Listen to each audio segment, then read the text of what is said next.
नमस्कार दोस्तों, आज हम लोग थामे के मंदिर के बारे में जानेंगे।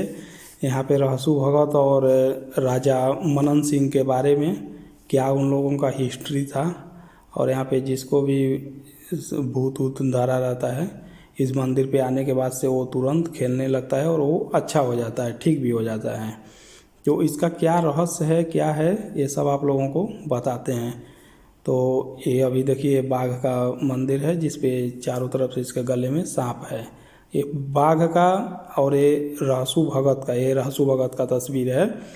तो इन लोगों का क्या रहस्य है आप लोगों को बता रहे हैं। तो ये जो रहसु भगत आप लोगों को दिख रहे हैं फोटो में, तो ये रहसु भगत माता जी के भक्त थे और ये मनन सिंह के राज्य में ही रहते थे और ये गोपालगंज में ही पड़ता है थामे, वहीं का ये कहानी है। तो एक टाइम था वहाँ पे पूरा सूखा पड़ गया था, वहाँ पे खाने पीने के लिए प्रजा के पास कुछ भी नहीं था। फिर रहसु भगत दिन में जाते थे जंगल में या कहीं भी खेत में से कहीं से भी वो अपना खर काट करके लेकर आते थे। जो भी घास वास था वो काट के लेके आते थे और रात में वो ये बाघ जो लोग देखा है ना फोटो में, वो बाघ से ही पैर से कुचलवाते थे तो उसमें से गेहूँ चावल निकलता था, तो ये रहसु भगत प्रजा में बांट देते थे।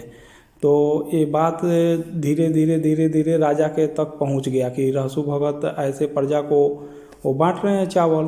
तो मनन सिंह ने इनको बुलाया रहसु भगत को। फिर रहसु भगत से बोले कि तुम चावल कहाँ से ला रहे हो। रहसु भगत बताए कि हमको ये माता जी दे रही हैं। फिर राजा को विश्वास नहीं हुआ। फिर वो राजा बोले नहीं, अगर तुम इतने बड़े भक्त हो तो माता जी को बुलाओ, हम तो इतने बड़े भक्त हैं, आज तक तो हम ऐसा चमत्कार देखे नहीं। तो रहसु भगत बोले कि अगर हम माता रानी को बुला देंगे तो ये राजपाट सब तहस नहस हो जाएगा। लेकिन राजा थे जिद्दी, वो बोले कि नहीं, तुम बुलाओ तो बुलाओ, तुम झूठ बोल रहे हो, ऐसा नहीं हो सकता है।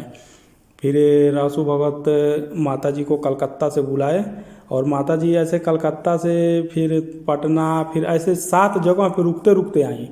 लेकिन वो बोली, माता जी बोलती थी कि मैं आ रही हूँ, पटना गई हूँ, फिर यहाँ गई यहाँ। तो ये राजा बोलते थे नहीं, तुम झूठ बोल रहे हो, माता जी तुमसे नहीं बात कर सकती हैं, तुम उनको बुलाओ। फिर राजा नहीं माने और रहसु भगत लास्ट में माता जी को यहाँ पे बुला दी। और लास्ट में बुलाने के बाद से क्या हुआ, उनके शरीर में हेल्थ समा गई और उधर से सर के रास्ते अपना हाथ और काड़ा, और जो आप लोग फोटो में देखे होंगे, ऐसे सर में से निकाली और पूरा उनका रहसु भगत का पूरा शरीर खून खून हो गया। और लास्ट में राजा भी मर गए और पूरा यहाँ पे जंगल जंगल हो गया। राजा भी मर गए, रहसु भगत मर गए और यहाँ का यही कहानी है।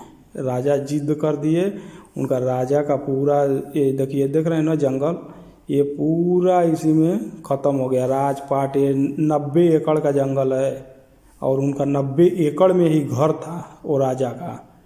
तो आप लोग आएंगे यहाँ पे देखेंगे तो आप लोगों को पता चलेगा कि हाँ ये सच्चाई है, ये सच्चाई घटना है। और फिर ये जो मंदिर का निर्माण करवाए हैं वो हथुआ के राजा हैं। उनको सपने में आई थी माता रानी, बोली कि मैं इधर दबी हुई हूँ, तुम यहाँ पे मंदिर का निर्माण करवाओ। तो वो मंदिर का निर्माण करवाए और हथुआ के राजा का आप लोगों को अभी महल दिखा रहे हैं। ये भी हथुआ के राजा जस्ट में, ये मंदिर से कुछ ही दूरी पे उनका घर है। तो आप लोगों को दिखा रहा हूँ, ये हथुआ के राजा हैं, इनका घर है। और हमारे चैनल को लाइक करिए, सब्सक्राइब करिए ऐसे वीडियो पाने के लिए।